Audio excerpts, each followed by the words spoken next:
माण तालुक्यात राष्ट्रवादीचा झंझावाती विजय। 3 जिल्हा परिषद गट आणि 5 पंचायत समिती गण राष्ट्रवादीच्या ताब्यात।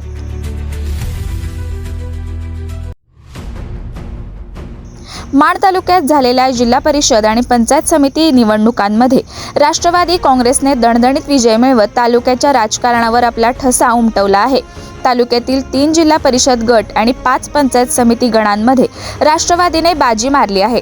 हाय व्होल्टेज मानल्या जाणाऱ्या कुकुडवाड जिल्हा परिषद गटावर राष्ट्रवादीचे अनिल देसाई यांनी आपला ताबा कायम ठेवत विजयाची पुनरावृत्ती केली आहे। या गटाकडे संपूर्ण तालुक्याचे लक्ष लागून होते, मात्र निकाल राष्ट्रवादीच्या बाजूने लागला। मार्डी जिल्हा परिषद गटामध्येही राष्ट्रवादीने प्रतिस्पर्ध्यांना धूळ चारत दणदणीत विजय मिळवला आहे। त्यामुळे माण तालुक्यात राष्ट्रवादीची ताकद अधिक मजबूत झाल्याचे चित्र स्पष्ट झाले आहे।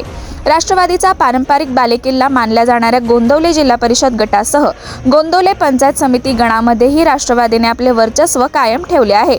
मात्र गोंदवले गटातील पळशी पंचायत समिती गणामध्ये राष्ट्रवादीचे उमेदवार मानसिंग खाडे यांना अत्यंत अटीतटीच्या लढतीत निसटता पराभव स्वीकारावा लागला आहे।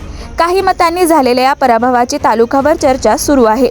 एकूणच या निकालांनी माण तालुक्यात राष्ट्रवादी काँग्रेसचा प्रभाव अधोरेखित झाला असून आगामी स्थानिक राजकारणाच्या दृष्टीने हा विजय महत्त्वाचा मानला जात आहे।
अशाच नवनवीन अपडेटसाठी आमच्या खबर गावाकडची या चॅनेलला सबस्क्राईब करा. आमचे व्हिडिओ लाईक करा आणि शेअर करा.